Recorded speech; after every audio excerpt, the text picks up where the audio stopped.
بسم اللہ الرحمن الرحیم۔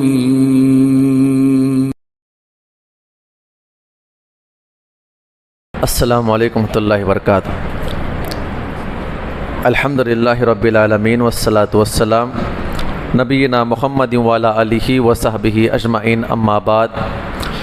وقال اللہ تعالی فی القرآن المجید والفرقان الحمید، فاعوذ باللہ من الشیطان الرجیم، بسم اللہ الرحمن الرحیم، وما ارسلناک الا رحمۃ للعالمین۔ محترم سامعین اکرام، اللہ تعالیٰ کا بے انتہا شکر ہے، اللہ رب العزت نے ہم تمام کو اس مسجد کے اندر باجماعت تراویح ادا کرنے کی توفیق عطا فرمائی۔ ہماری بات چل رہی تھی کہ مکہ کے اندر صحابہ اکرام روز بروز اسلام قبول کر رہے تھے، تکالیف کو برداشت کرنے کے باوجود دین کی طرف، اپنے دین کی طرف جو دین چھوڑ کر آئے تھے اس دین کی طرف واپس نہیں آ رہے تھے۔ اس چیز کی فکر کفار مکہ کو زیادہ ہو رہی تھی۔ ہم ہر اعتبار سے کوشش کر رہے تھے، لیکن یہ لوگ ہمارے دین کو چھوڑ کر اللہ کے نبی صلی اللہ علیہ وسلم کے دین کو اپنا رہے ہیں۔ اب آپ غور کریں، جتنے یہ لوگ پلان کر رہے تھے وہ سب کے سب فیل ہو رہے تھے۔ ایک اور ان کی ایک بڑی میٹنگ قائم ہوتی ہے، تھوڑا آپ اس میٹنگ کو ہمیشہ اپنے ذہن کے اندر رکھیں۔ ہم نے کئی مرتبہ اس میٹنگ کے ایک دو چیزیں سن کے رکھے ہیں، لیکن اس پورے میٹنگ کے اندر انسان کی فطرت کو بیان کیا گیا ہے۔ اور یہ پورا جو مکی دور ہے نا جو ہم پڑھ رہے ہیں، ایک انسان جو ہے سامنے والے کے ساتھ پولیٹیکل سیاسی کھیل کیسے کھیلتا ہے، اور کوئی معاملے کو بگاڑنا ہے، کسی کے خلاف ایشو کرنا ہے، اور پورے علاقے کے اندر فتنہ برپا کرنا ہے، یا پورے لوگوں کو اپنے قریب لا کر اپنا حامی و مددگار بنانا ہے، تو پورے مکی دور کے اندر اگر آپ دیکھیں گے تو یہی ہوا ہے معاملہ، ہے نا؟ وہی جو اسلام قبول کرنے والوں کو ان کے پیچھے لگا دینا۔ تو یہ تمام چیزوں کی کیا ہے، ایک پلاننگ بیان کی گئی ہے۔ ایک مرتبہ جو ہے کعبۃ اللہ کے دیوار کے نیچے یہ بڑے بڑے لوگ بیٹھ کر میٹنگ کر رہے تھے۔ کیا میٹنگ تھی، اس کے اندر کیا مدعے تھے؟ سب سے پہلی بات آپ سنیں کہ اس کے اندر کتنے لوگ تھے۔ حضرت ابو سفیان جو ابھی اسلام قبول نہیں کیے تھے، پھر اس کے بعد ابو جہل، عتبہ، شیبہ، منی، اس طرح کے بڑے بڑے سردار اس کے اندر موجود تھے، اور یہ کافی بڑی تعداد کے اندر لوگ جمع ہو گئے تھے۔ یہ سرداران بھی تھے، اور ان کے بعد جو پیچھے سردار بننے والے تھے یہ لوگ بھی موجود تھے۔ کون لوگ تھے؟ جو سردار تھے وہ بھی موجود تھے، ان کے بعد جو بننے والے تھے، ان کے بعد جو بننے والے تھے، یہ تمام کے تمام لوگ اس کے اندر موجود تھے۔ اور علماء کرام نقل کرتے ہیں ان سرداروں کے اندر دو قسم کے لوگ موجود تھے۔ کتنے قسم کے؟ دو قسم کے لوگ موجود تھے۔ پہلی قسم کے لوگ وہ لوگ تھے جو نیوٹرل ذہن کرتے ہیں، کہا کرتے تھے کہ بھئی سخت اقدام کرنے کی ضرورت نہیں ہے، ہماری قوم کے بچے ہیں، یہ محمد بھی ہمارے قوم کا بچہ ہے، آج تو کل سدھر جائیں گا، سختی کرنے کی ضرورت نہیں ہے۔ لیکن بعض ایسے لوگ تھے جو سختی دکھایا کرتے تھے، وہ ابو جہل اس کا ایک گروپ تھا، اور سختی نہ کرنے میں حضرت ابو سفیان، آپ ان کے بارے میں پورا مکی دور پڑھے، انہوں نے کسی کو کیا ہے زبردستی نہیں کیا ہے، کسی کو نہیں مارے ہیں۔ تو دو قسم کے سردار موجود تھے۔ ابو جہل کی پوری پلاننگ یہ تھی کہ جو لوگ نیوٹرل ذہن کے ہیں وہ بھی ہمارے گروپ میں آ جائے، کسی گروپ میں آ جائے، جو سختی کرنے والے ان کے گروپ میں آ جائے، اور جب تمام کے تمام سردار جو ہے اگر مل جائیں گے تو اللہ کے نبی کا خاندان کیا ہو جائے گا؟ الگ ہو جائے گا، اور پورے قبیلے والے ایک طرف ہو جائیں گے اور ایک بات کے اوپر جڑ جائیں گے، تو کیا ہوگا؟ پورے اللہ کے نبی کے خاندان والے مل کر بھی ہمارا مقابلہ نہیں کر پائیں گے۔ ابو لہب نے کہا تھا نا کہ کسی دن اگر یہ تمام مکہ والے ایک جگہ ہو جائیں گے، ہم آپ ان کا مقابلہ نہیں کر پائیں گے، کہا تھا نا اس نے۔ یہ بھی کوئی معمولی آدمی نہیں تھا، یہ تمام حالات کو جانتا تھا، اور ابو جہل کی پوری کوشش تھی کہ تمام کے تمام جو ہے کفار پورے میرے راستے کے اوپر کیا کھڑے ہو جائے، جس کی بنا پر ہم اللہ کے نبی کیا کریں گے۔ اور یہ اس بات کے اوپر یہ آ کر کامیاب بھی ہوا، اور آگے چل کر 3 سال کا جو بائیکاٹ کیا گیا ہے نا وہ اسی بیس پہ کیا گیا ہے، اور باضابطہ وہ بائیکاٹ کیے جانے کی اور آگے جتنے بھی قتل کرنے کے جتنے بھی سازش بھی ہے، یہ پورا اہم مدعا ہے اس میٹنگ کا۔ اور اسی میٹنگ کے اندر تمام لوگوں کے ذہن چینج ہو جاتے ہیں، اور آپ غور کریں اب تک 4 سال مکمل ہو گئے تھے نا, اب 5ویں سال میں داخل ہو گئے تھے. یہاں کی جو میٹنگ تھی بڑی اہم میٹنگ تھی. تو 2 قسم کے سردار موجود تھے اور ابو جہل کی پوری کوشش تھی کہ اس میٹنگ کے اندر کیا ہو جائے, سب لوگ ایک ہو جائے اور تمام کے تمام ان کے مقابلے میں آ کر کھڑا ہو جائے. یہ اس کی میٹنگ کا ایک مدعا تھا. خیر سب لوگ بیٹھے ہوئے تھے اور بیٹھنے کے بعد آپس میں بات کر رہے تھے اب کیا کیا مدعے پیش کرنا ہے, کون کیا پیش کرے گا. دیکھیں کفار مکہ کے اندر بھی کیا تھا, ہر معاملے میں مشورہ کرنا, ہر معاملے میں مشورے کرنے سے بڑی بڑی چیزیں کیا ہے عائل ہو جاتی ہیں. تو کہتے ہیں کہ پورے لوگ بیٹھے ہوم ورک کر رہے ہیں, آپ کیا کہیں گے, آپ کیا کہیں گے, آپ کیا کہیں گے, اس کے بعد میرے کو کیا کہنا ہوگا. پھر جب ہم اللہ کے نبی صلی اللہ علیہ وسلم کے سامنے بات شروع کریں گے تو سب سے پہلے کون سے مدعے کو اٹھا کر بات کریں گے, کیونکہ ان میں 2 گروپ تھے نا, ایک گروپ کو اپنے اندر داخل کرنا ہے اور اللہ کے نبی سے بھی بات کرنا ہے. تو ابو جہل کا گروپ یہ چاہ رہا تھا کہ ہم پہلے بات کریں گے اور ایسا مدعا کریٹ کریں گے کہ وہ لوگ بھی ہمارے ساتھ ہو جائے اور پورے جو لوگ مسلمان ہو گئے ہیں ان کے خلاف ہو جائے. یہ اس کی بڑی خواہش تھی. اور آپ غور کریں اس پورے میٹنگ کے اندر سب بات کر رہے تھے لیکن ابو جہل بات نہیں کر رہا تھا. اس نے پوروں کو ہوم ورک دے دیا تھا, آپ کو کیا کرنا ہے, کس کے بعد کیسی بات کرنا ہے, کس کے بعد کون بات کرے گا. سب لوگوں نے کیا کیا, باضابطہ مدعے لکھ لیے اور اس کے بعد کون کیسے بات کرے گا. آخر میں کہتے ہیں کہ اللہ کے نبی صلی اللہ علیہ وسلم سے بلا کر بات کریں گے. اب تک کس سے بات کر رہے تھے, اب تک کس سے بات کر رہے تھے, ابو طالب سے بات کر رہے تھے نا, کیوں یہ سردار اپنے خاندان کے مکھیا بڑے تھے یہ.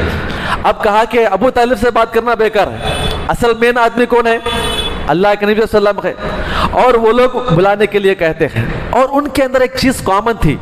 3-4 جو مدعے لکھے گئے تھے نا وہ مدعے بھی آپ کے سامنے پیش کروں گا انشاءاللہ.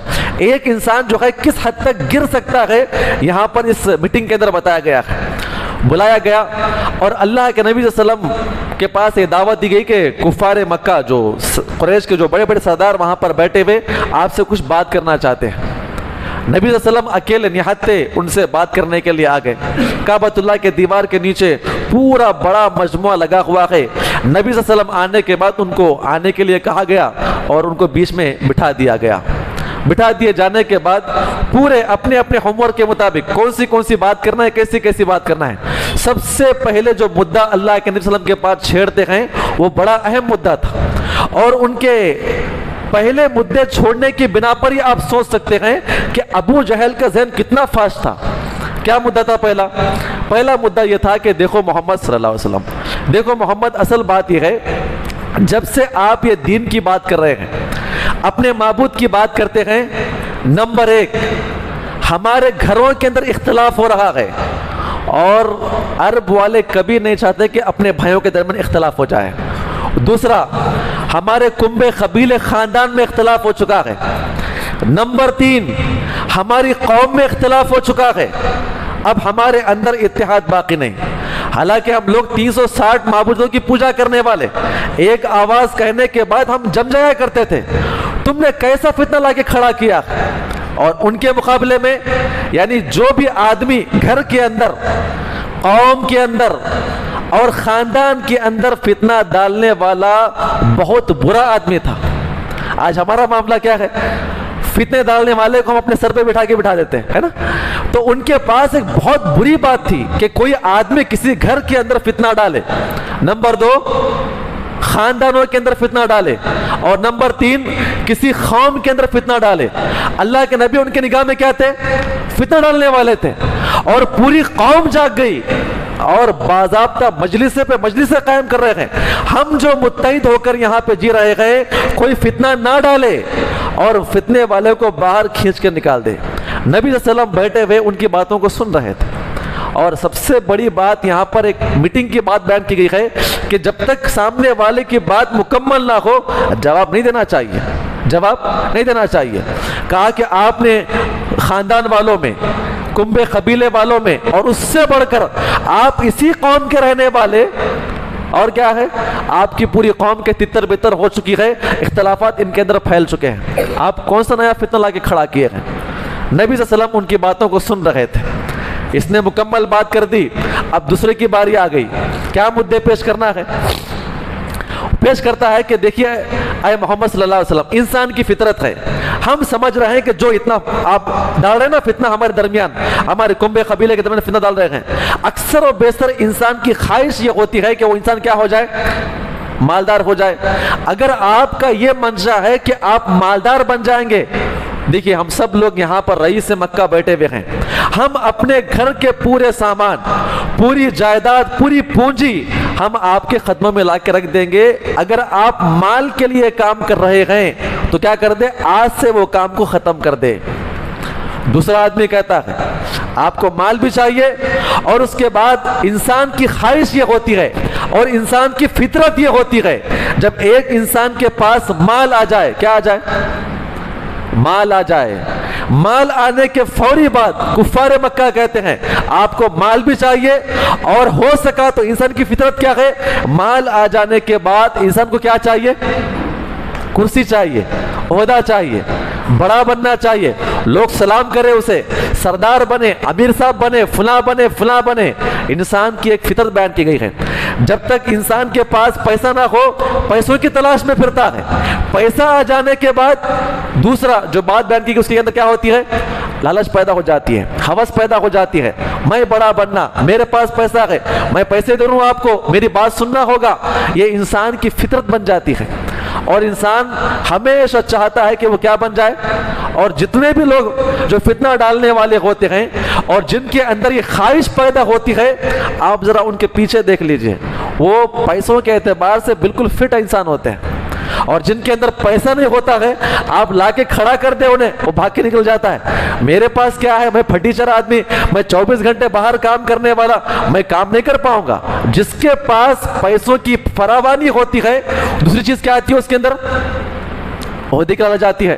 کہتے ہیں کہ اللہ کے نبی صلی اللہ علیہ وسلم اگر آپ پیسوں کے ساتھ ساتھ یہ چاہتے ہیں کہ آپ اس مکہ کے بڑے امیر سردار بن جائیں، تو کہتے ہیں کہ ہم تو پہلے ہی سوچ لیے تھے آپ کو اپنا امیر بنانے کے لیے، تو آج سے آپ ہمارے امیر ہیں، آج سے آپ ہمارے امیر ہیں۔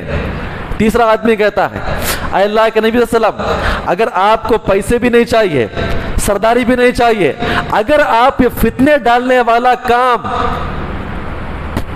اگر آپ کسی جن کے بولنے کی بنا پہ کر رہے ہیں، یہاں پر ایک بات بیان کی گئی ہے، فتنے کون ڈالتے ہیں؟ جن کو پیسے چاہیے یا تو پھر عہدہ چاہیے، اگر دو بھی نہیں چاہیے تو وہ آدمی یا تو بھائی کی باتیں کرنے والا ہوگا، پاگل قسم کا آدمی ہوگا، کبھی یہاں کبھی وہاں، کبھی کچھ بیان کرنے والا ہوگا۔ تو کہتے ہیں کہ اللہ کے نبی صلی اللہ علیہ وسلم ہم یہاں پہ سوچ رہے تھے آپ کے بارے میں، پوری میٹنگ جمع کر کے رکھے ہیں، اگر آپ کو پیسہ چاہیے ابھی لے لیجئے، سردار چاہیے پورے یہاں پر بیٹھے ہوئے ہیں، سردار بھی بیٹھے ہوئے، سردار کے بعد جو سردار بننے والے وہ بھی بیٹھے ہوئے ہیں، ہم سب اقرار کرتے ہیں کہ آپ ہمارے سردار آج سے ہیں، آپ کی زندگی سردار آپ بنیں گے۔ اگر آپ کو سرداری بھی نہیں چاہیے، اگر آپ کو جن لگا ہوا ہے، شیطان کا اٹیک ہو چکا ہے، آپ کے دماغ کے کچھ حالات خراب ہو چکے ہیں، تو ہم تمام ایک رقم جمع کر کے ہم آپ کا علاج کرائیں گے۔ بولیے آپ کی کیا رائے ہے؟ یعنی جن لوگوں کو پہلا مدعا پیش کیا گیا تھا نا، انہوں نے یہ 3 مدعے پیش کر لیے، پیسہ، عہدہ اور تیسرا علاج کرانا، ہم آپ کا علاج کرائیں گے۔ اتنا کہنے کے بعد وہ خاموش ہو گئے، آپ کے جواب کا انتظار کر رہے تھے، آپ کیا جواب دیں گے؟ اللہ کے نبی صلی اللہ علیہ وسلم نے کہا کہ میں اس کے لیے نہیں آیا ہوں۔ کس کے لیے نہیں آیا ہوں؟ میں پیسہ حاصل کرنے کے لیے نہیں آیا ہوں، اور کیا؟ سرداری حاصل کرنے کے لیے نہیں آیا ہوں۔ لوگ کہتے ہیں نا آج اتنے لوگوں کے اندر بدعقیدگی پھیل چکی ہے، دعوتی کام کب ہوگا؟ پہلے حکومت حاصل کریں گے، اس کے بعد کام کریں گے۔ آج ہندوستان کے اندر 70 سے 80% کتنے؟ 70 سے 80% ایسے مکتب فکر کے لوگ موجود ہیں جن کے ذہن میں کیا ہے؟ ہندوستان میں کام کرنا تو پہلے کیا کرنا ہوگا؟ پہلے حکومت حاصل کریں گے، اس کے بعد کام کریں گے۔ یہاں تو حکومت لا کر دے رہے ہیں، آپ حکومت کرو۔ اللہ کے نبی کیا کر رہے ہیں؟ نہ میں پیسوں کے لیے آیا ہوں، نہ میں حکومت کے لیے آیا ہوں، بلکہ میرا کام یہ ہے کہ جو لوگ حکومت کے اندر بیٹھے ہوئے ہیں ان تک میں توحید کا کام پہنچاؤں۔ یہ اللہ کے نبی کا منشا شروع سے آخر تک یہی تھا، ہے نا۔ مدینے میں کیا کر رہے تھے آپ؟ روم کے بادشاہ کو اور ایران کے بادشاہ کو، فلاں کے بادشاہ کو، حبشہ کے بادشاہ کو کیا بھیج رہے تھے آپ؟ توحید کی دعوت تو پیش کر رہے تھے۔ کہتے ہیں کہ میرا مقصد صرف توحید کا کام کرنا ہے، نہ پیسے اکٹھا کرنا ہے، نہ ہی مجھے یہاں پہ حکومت کرنا ہے۔ ہاں البتہ وہ الگ بات ہے توحید کا کام کرنے والوں کو اللہ تعالیٰ حکومت تحفے میں عطا فرماتا ہے. کتنے انبیاء کرام آئے دنیا کے اندر؟ ہاں جی ایک ضعیف روایت کے مطابق کتنے 1,24,000 انبیاء کرام. ان سب انبیاء کرام کو نکال لیجئے آپ. جو جن انبیاء کرام کے نام بیان کیے وہ کتنے انبیاء کرام ہیں قرآن کے اندر؟ 25 انبیاء کرام. 25 انبیاء کرام میں کتنے انبیاء کرام کو حکومت ملی؟ ہاں جی گنتی کے 3 یا 4. حضرت داؤد علیہ السلام، ان کے بیٹے، اس کے بعد یوسف علیہ السلام، اس کے بعد اللہ کے نبی صلی اللہ علیہ وسلم. اس کے بعد کسی کو حکومت نہیں ملی ہے. تو جتنے انبیاء کرام آئے ہیں وہ صرف توحید کا کام کرنے کے لیے آئے ہیں. البتہ اللہ تعالیٰ خوش ہو کر کسی نبی کو کیا دیا ہے؟ حکومت دیا ہے. وہ مدینہ میں آنے کے بعد آپ کو اسلام میں حکومت ملی ہے نا. آپ حدود قائم کیے گئے، اسلامی حکومت وہاں پر آئی ہے. تو یہاں پر کہا گیا اللہ کے نبی کہتے ہیں کہ میں حکومت کے لیے نہیں آیا ہوں، بس میرا معاملہ یہ ہے کہ میں اللہ تعالیٰ کی توحید کی دعوت دوں، اس کے لیے بھیجا گیا ہوں. میں وہ کام آپ کے لیے کر رہا ہوں. آپ سب یہاں پر بیٹھے ہوئے ہیں، کان کھول کر سن لے، اللہ کے علاوہ کوئی معبود برحق نہیں، اور میں اللہ کے نبی بنایا جا چکا ہوں. اللہ کے نبی نے یہ 2 قسم کی دعوت ان کے سامنے پیش کیا. اب یہ لوگ کیا پیش کرنا تھا؟ جب اللہ کے نبی نے اپنے اللہ کی بات پیش کی نا، وہ لوگ کیا پیش کرنا تھا؟ اپنے معبود پیش کرنا تھا نا. وہ لوگ اپنے معبود نے پیش نہیں کیے. یہ ابو جہل کوئی معمولی آدمی نہیں تھا، یہ ابو الحکم تھا. یہ اس کو معلوم تھا اگر ہم اپنے معبودوں کے بارے میں پیش کریں گے، تمہارے معبود وہ ہے نا، اللہ تعالیٰ تمہارا معبود ہے نا، اس کے مقابلے میں ہمارے معبود یہ ہے. اگر وہ پیش کرتے، ابو جہل کو معلوم تھا اللہ کے نبی کیا کریں گے، 1-2 قرآن کی آیت کریمہ پڑھیں گے اور معاملہ سب کا ختم کر دیں گے. جو وہ چاہ رہا تھا کہ تمام سزا کیا ہو جائے، ایک اکٹھا ہو جائیں گے، ہم ان کے خلاف کیا کریں گے، مقابلہ کریں گے. اگر میں اپنے معبودوں کے بارے میں بات کروں گا، یہ ہوم ورک دے دوں گا، یہ بات کرو، اللہ کے نبی ایک ہی جھٹکے میں کیا کر دیں گے، ہم تمام کا منہ بند کر دیں گے. اور جو میٹنگ میں بیٹھے ہوئے ہیں، ہو سکتا ہے کہ لوگ خود اسلام قبول کر لیں. تو کیا پیش کیا گیا؟ بعض لوگ پیش کرتے ہیں. اب ان کا جواب دے دیا اللہ کے نبی صلی اللہ علیہ وسلم نے. اب آگے پیش کرتے ہیں مدعا. کیا مدعا پیش کرتے ہیں؟ تھوڑا غور کریں آپ. کہتے ہیں کہ اے اللہ کے نبی صلی اللہ علیہ وسلم، اے اللہ کے نبی صلی اللہ علیہ وسلم، آپ جس رب کو مانتے ہیں، آپ جانتے ہیں ہمارے مکہ بالکل مختصر علاقہ ہے، اور یہاں پر نہ پانی کی جھیل ہے، نہ یہاں پر کوئی آبادی علاقہ ہے، اور نہ یہاں پر انسانوں کے لیے کوئی پوری چیزیں مکمل ہوتی ہے. دور دور سے لوگ کیا ہے لا کر بیچتے ہیں، ہم یہاں پہ خرید کے کھاتے ہیں. ہمارے پاس اپنی کوئی چیز نہیں ہے.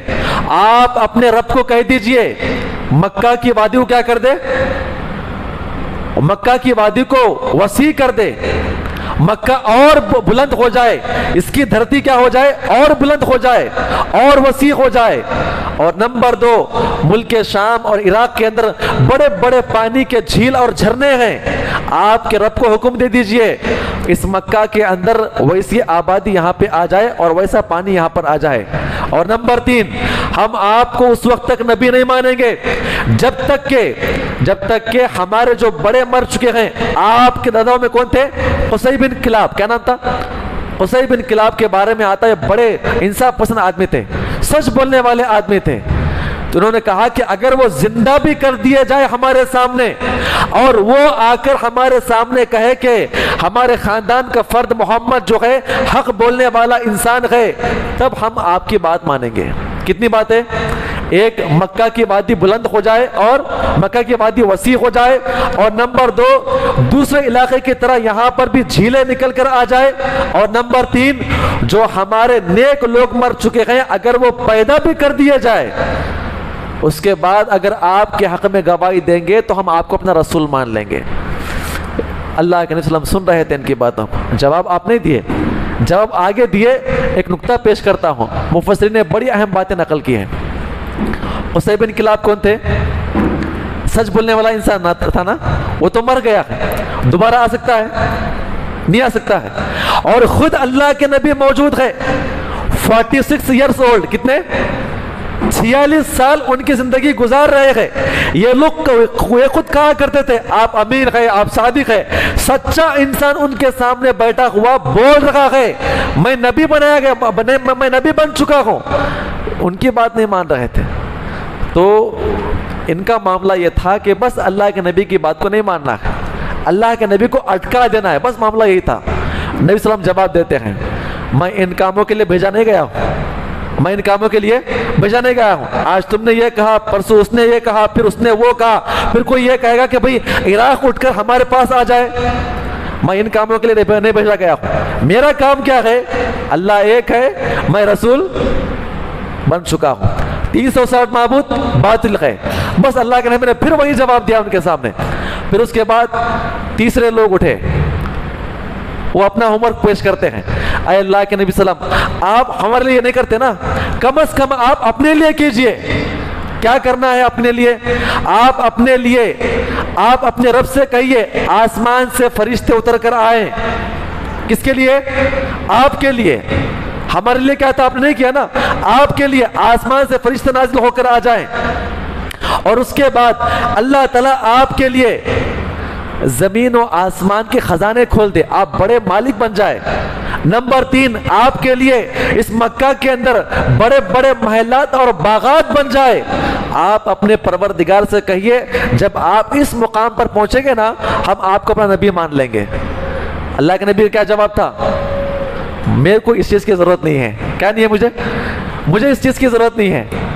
اور ابو جہل دیکھ رہا تھا کہ بھئی اب غور کریں یہ کتنا ہوم ورک کیا ہوگا نا، اللہ کے نبی کے پھر کیا جواب دیں گے، پھر کیا پیش کرنا ہے، پھر کیا جواب دیں گے، پھر کیا پیش کرنا ہے۔ بہرحال اللہ کے نبی کو اٹکانا ہے، اگر نہ بھی اٹکے کم از کم کیا کرنا ہے، پوروں کو ایک مقام پہ لا کے جوڑنا ہے۔ یہ کوئی معمولی آدمی نہیں تھا، اس کا نام کیا تھا؟ عمرو بن ہشام، لقب کیا تھا؟ ابو الحکم۔ ابھی آگے میٹنگ آئی نا، ابلیس بھی ان کی میٹنگ کے اندر آیا تھا، اور ابو جہل کے فیصلے پہ ابلیس مانتا ہے۔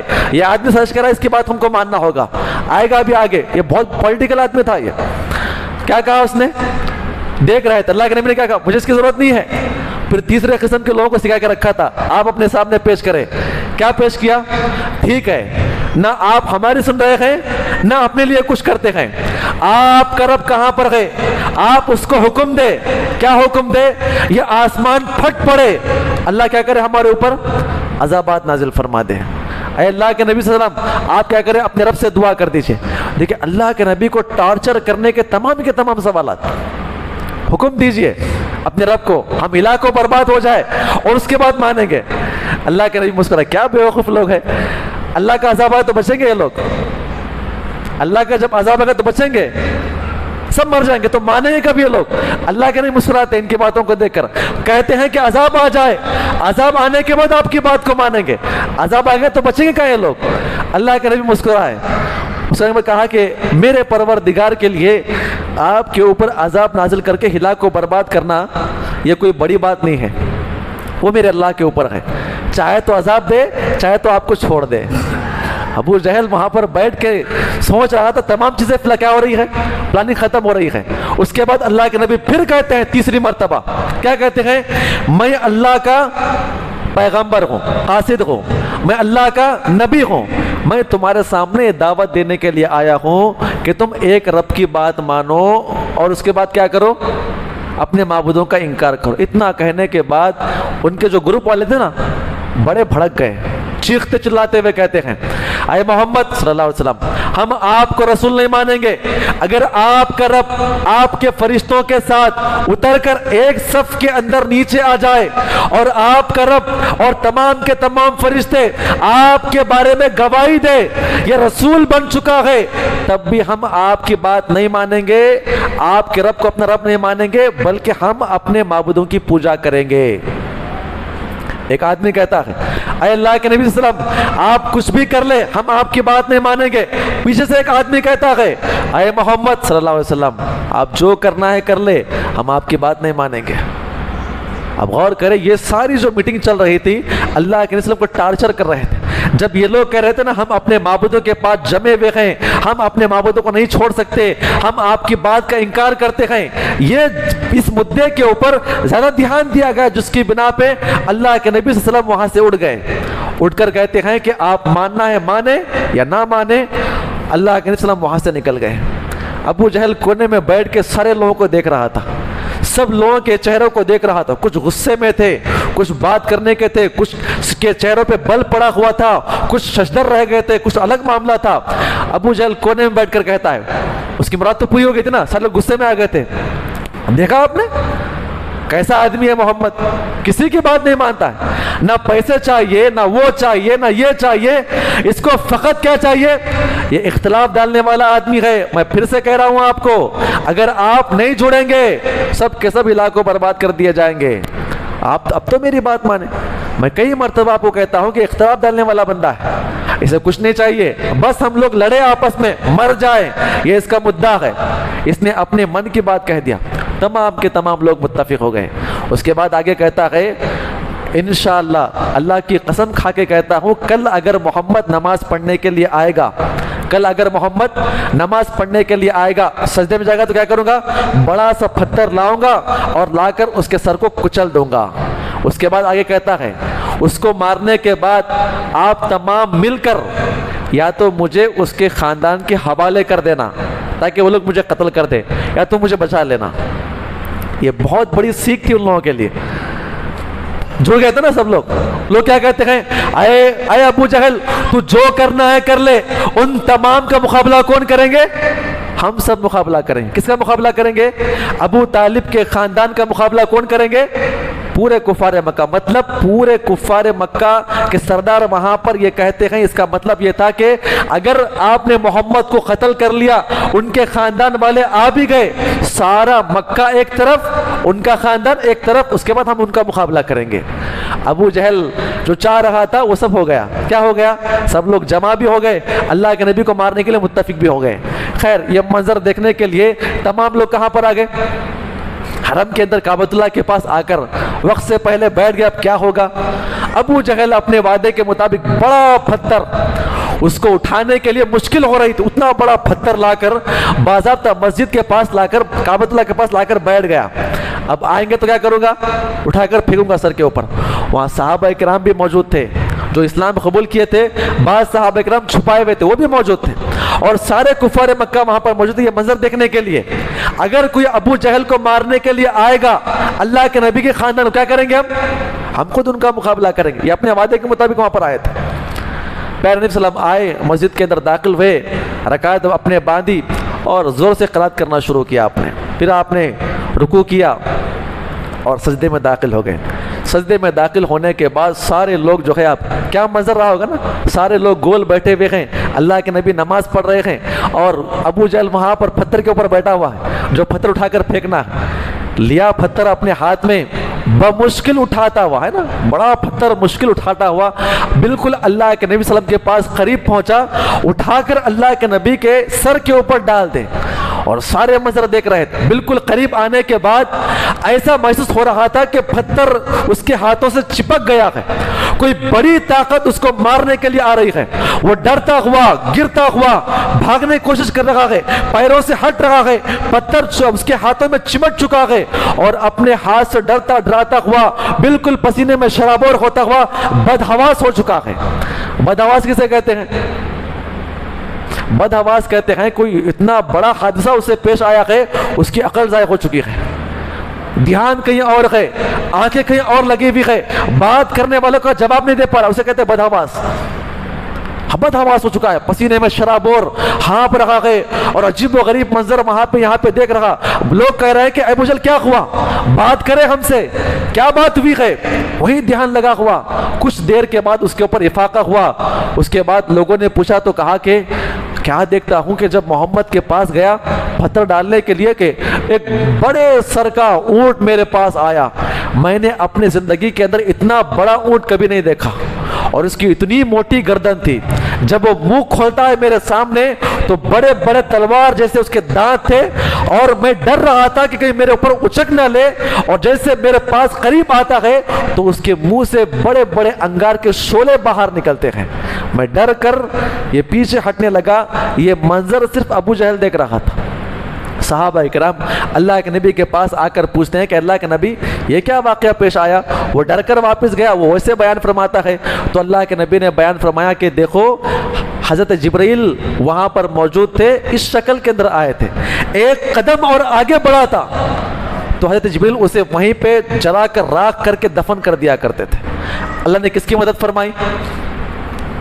اللہ کے نبی کی مدد فرمائی۔ مفسرین یہاں پہ نقل کرتے ہیں توحید کا کام کرنے والے اگر ایک بندہ کیوں نہ اس علاقے کے اندر ہو، صدق دل سے کام کرے، فرشتے سے کیا کرتے ہیں؟ اس کی مدد فرماتے ہیں۔ آگے اور آئے گا واقعہ انشاءاللہ، آپ کو بتایا جائے گا کہ اللہ کے نبی کہیں پہ کھڑے ہوئے گئے، ابو جہل سے بات کرتے گئے، ہزاروں فرشتے نظر آتے ہیں اسے مقابلہ کرنے کے لیے۔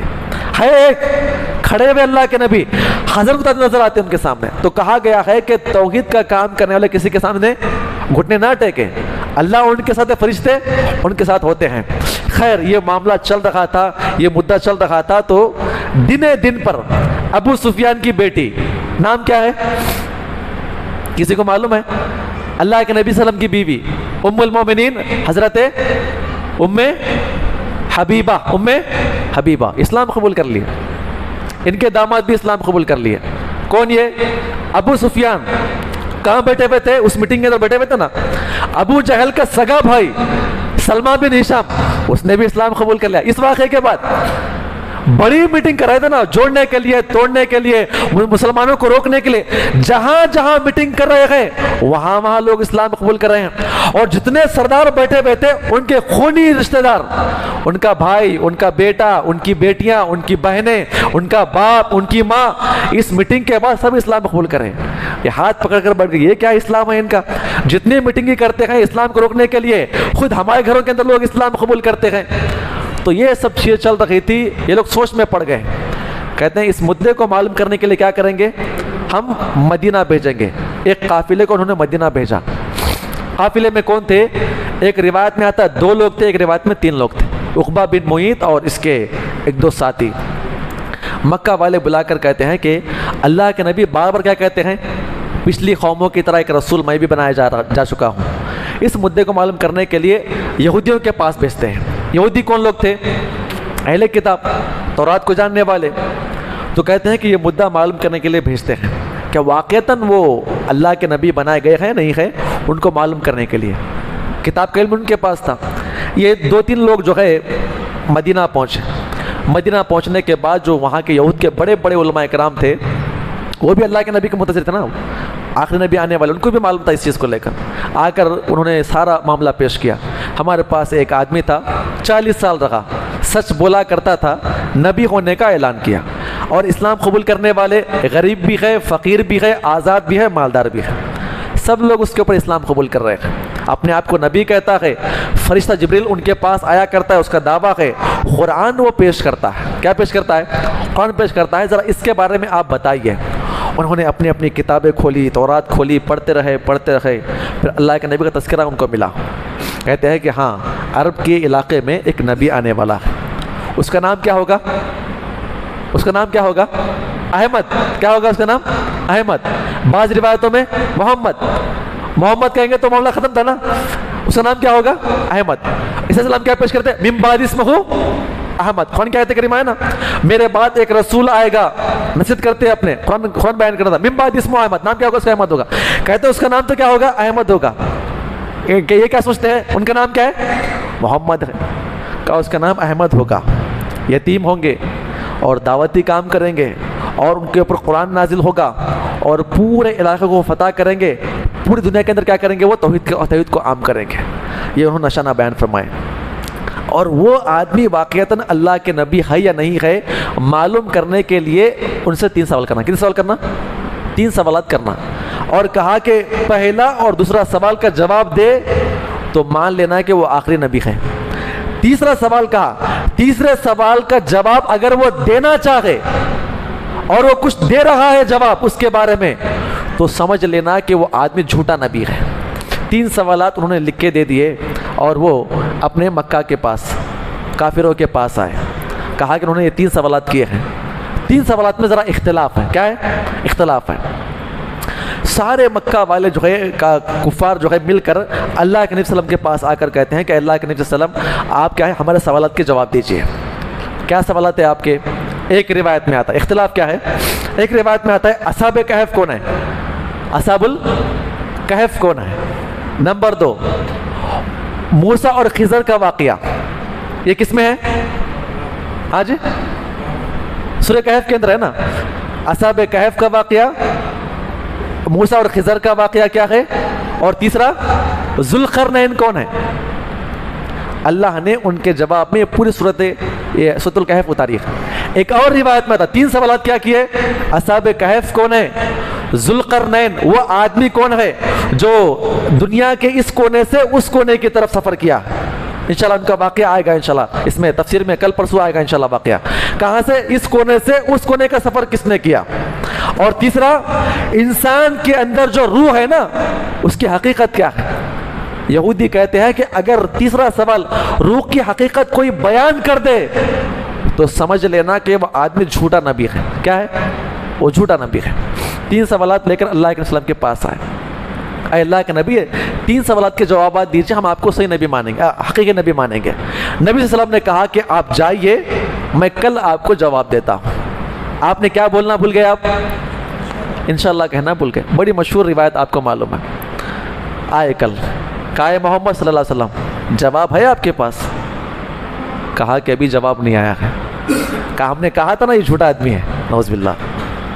خوش ہو گئے وہ لوگ، پھر کل آئے، کہا محمد صلی اللہ علیہ وسلم آئیے آپ کے پاس وہی آپ کے رب نے جواب نازل کیا ہے، آپ کو معلوم ہے اصحاب کہف کون ہے، ذوالقرنین کون ہے، یہ روح کیا ہے آپ کو معلوم ہے؟ نبی صلی اللہ علیہ وسلم کہتے ہیں کہ ابھی جواب نہیں آیا ہے۔ کہا کہ ہم نے کہا تھا نا آپ کے پاس آپ نبی نہیں ہو سکتے آپ۔ یہ پوری بات مکہ کے اندر پھیلا دی۔ کتنے دن؟ تقریباً 15 دن۔ کتنے دن؟ 15 دن تک وہی رکی رہی۔ اس کے بعد اللہ رب العزت نے، اللہ کے نبی بیان فرماتے ہیں کہ میں آسمان کی طرف دیکھ کر رو رہا تھا، اے اللہ میں حق پر ہوں، میں دعوتی کام کر رہا ہوں اور جواب چاہیے انہیں، یہ لوگ ماننے کے لیے تیار ہے، اے اللہ یہ کون سی آزمائش ہے؟ اب تک کام کر رہا تھا، لوگ اسلام قبول کر رہے تھے، اور جو لوگ اسلام قبول کر چکے ہیں ان کے ایمان کے ضائع نہ ہو جائے۔